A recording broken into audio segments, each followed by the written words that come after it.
Le corps humain, les termes anatomiques. Le corps est composé d'une infinité d'éléments microscopiques, appelés cellules. La cellule est la plus petite portion de matière vivante, qui peut vivre isolée et se reproduire. Plusieurs cellules regroupées forment un tissu. À l'intérieur se déroulent des réactions chimiques, qui assurent la vie.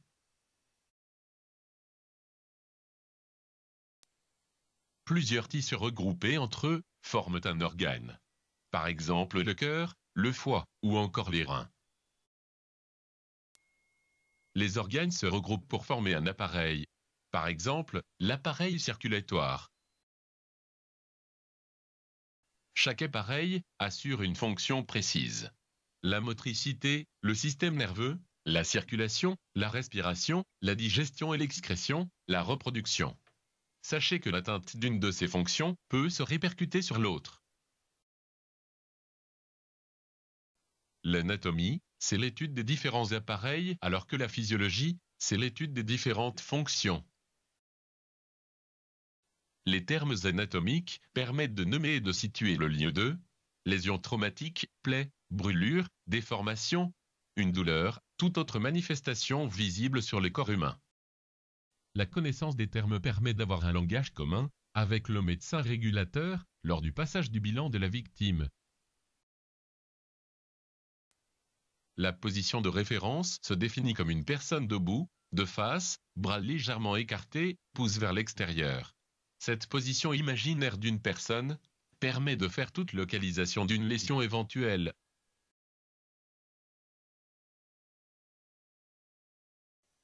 Il est possible d'identifier les zones suivantes. Antérieure, identifie la partie vue de face. Postérieure, identifie la partie vue de dos. Axomédian, latéral. Côté droit, côté gauche. Partie supérieure, partie inférieure. Proximale, c'est-à-dire près du tronc. Distale, éloigné du tronc. Le corps de l'homme est constitué de 3 parties. La tête, le tronc, les membres.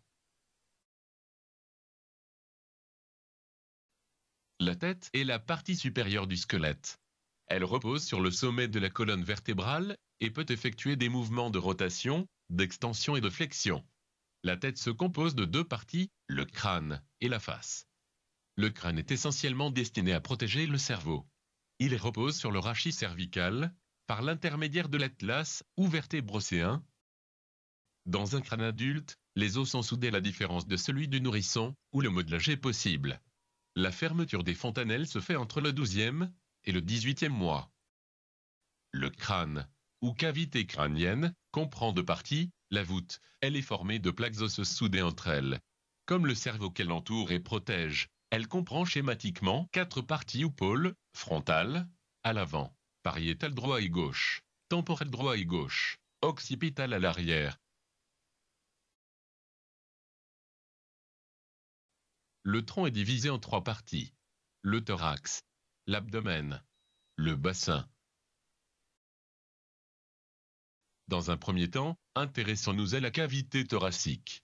La cavité thoracique, située dans la partie supérieure du tronc, cage thoracique, est limitée en avant par le sternum, en arrière par le rachis thoracique, sur le côté par les côtes et en bas par le diaphragme, muscle respiratoire séparant le thorax de l'abdomen. Elle contient les 2 poumons, latéralement, le médiastin, espace situé entre les poumons et contenant, entre autres, le cœur, l'œsophage en arrière, la trachée en avant, une partie de l'aorte, des nerfs. Intéressons-nous maintenant à la cavité abdominale. La cavité abdominale est limitée en haut par le diaphragme et se poursuit dans sa partie basse par la cavité pelvienne. Elle contient plusieurs types d'organes. Les organes de la digestion, estomac, intestin grêle, côlon, appelé aussi gros intestin, le foie couplé à la vésicule biliaire et le pancréas. La vessie, réceptionnant et stockant l'urine produite par les reins. Intéressons-nous maintenant aux membres supérieurs. On peut distinguer l'épaule, le bras, le coude, l'avant-bras, le poignet, la main. Débutons par sa partie proximale, l'épaule, qui comprend la clavicule en avant et l'omoplate en arrière, formant une formidable articulation capable d'évoluer sur différents plans. Le bras se résume quant à lui en un seul os, appelé humérus, centré au milieu d'un environnement musculaire important. Le coude assure une fonction articulaire prépondérante entre la partie haute et la partie basse du membre supérieur. L'avant-bras lui fait suite en s'ouvrant par deux os longs, communément appelés radius et cubitus. Le poignet assure une fonction articulaire entre l'avant-bras et la main. Celle-ci se compose des os du carpe, puis du métacarpe qui se prolonge par les phalanges de chaque doigt. Passons maintenant aux membres inférieurs. On distingue la hanche, la cuisse, le genou, la jambe, la cheville, le pied.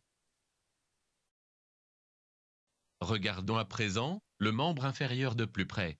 Commençons cette description par l'articulation de la hanche, qui garantit les mouvements entre le bassin et le membre inférieur. Sa structure se rapproche sensiblement du membre inférieur et débute par un os long au milieu de la cuisse, appelé fémur, entouré d'un puissant réseau musculaire. À l'instar du coude pour le membre supérieur, la rotule assure une véritable fonction articulaire entre la cuisse et la jambe.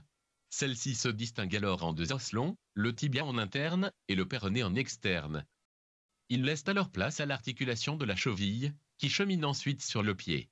Il se compose des os du tarse, des os du métatarse, qui se terminent en leurs extrémités par les phalanges.